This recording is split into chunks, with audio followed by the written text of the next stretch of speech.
예수님이 시대를 한탄하십니다. 아이들이 장터에서 노는데 서로 말하기를 너희는 우리가 피리를 불어도 왜 춤을 안 추냐? 너희는 우리가 곡을 해도 울지를 않냐 하며 하소연하는 것처럼 그런 일이 벌어지고 있다는 것입니다. 소리가 들려도 그 소리에 마음을 주지 않으니 귀가 없는 것과 같습니다. 성경에 자주 등장하고 예수님도 말씀하신 귀 있는 자는 들을지어다 하는 표현은 진리의 예언을 전하는 사람이 느끼는 안타깝고 답답한 심정이 잘 드러나는 말입니다.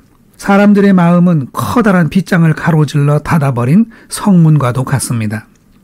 듣기는 들어도 보기는 보아도 단지 그뿐이고 여전히 고집스럽게 변화를 거부합니다. 세례 요한이 나타났을 때 모든 유대 사람들이 광야로 나와 그의 외침을 들었습니다. 예수님이 나타나셔서 각지를 다니면서 하나님 나라의 복음을 눈으로 보여주고 귀로 들려주며 전파하셨습니다.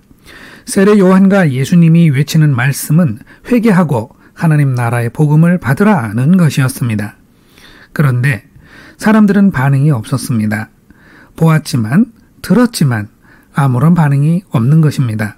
얼마나 답답할까요? 부모님이 자녀들에게 너무도 명백한 진실을 가르쳐 주는데 자녀들이 듣기는 듣고 보기는 보는데 아무런 반응도 보이지 않고 진실을 외면하기만 하면 그 부모님의 마음은 어떻겠습니까?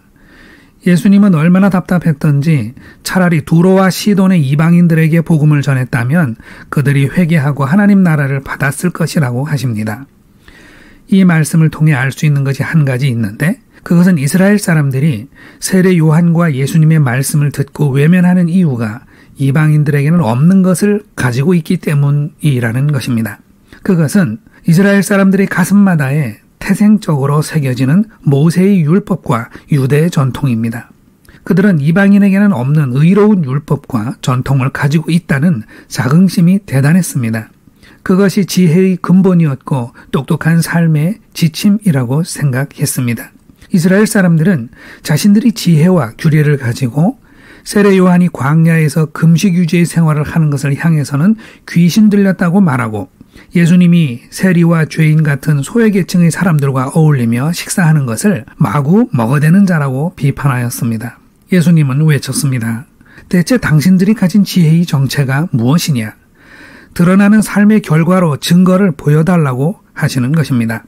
세례 요한의 지혜는 금식하는 경건을 보여주는 것이고 예수님의 지혜는 긍휼하시는 하나님의 사랑을 보여주는 것인데 모세의 법과 유대의 규례를 따르는 당신들은 어떤 지혜이기에 이것도 비판하고 저것도 비판만 하고 있는가 하는 것이죠.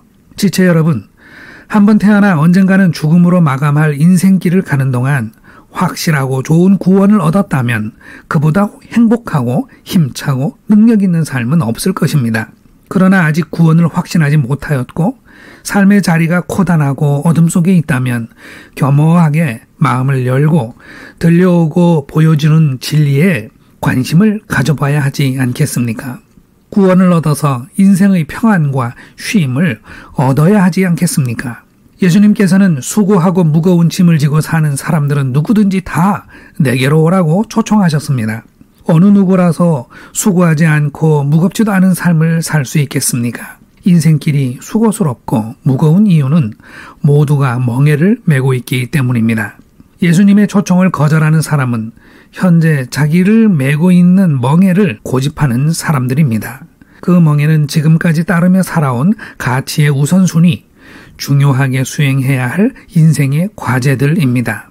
세상이 각 사람들의 어깨에 멍에로 짐지우는 삶의 무게란 매우 무겁습니다. 그런데도 사람들은 예수님의 초청을 받아들이지 않습니다. 더 쉬운 멍에, 더 겸손하고 온유한 주인께서 주시는 멍에로 바꾸자는 제안을 외면합니다. 사람들은 예수님이 멍에의 영원한 안식에 구원이 있는데도 외면하고 그것을 보여주고 들려주어도 반응하지 않습니다.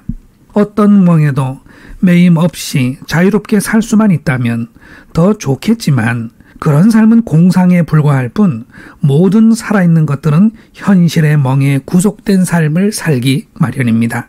지체 여러분, 우리는 구원을 위해 예수님의 초청을 받아들여 멍에를 바꾸어 맨 사람들입니다. 예수님이 멍에로 바꾸어 맨다는 것은 현실의 세상이 요구하는 대로 사는 것이 아니라 예수님의 말씀을 따르며 산다는 뜻입니다. 우리는 언제나 예수님을 생각합시다.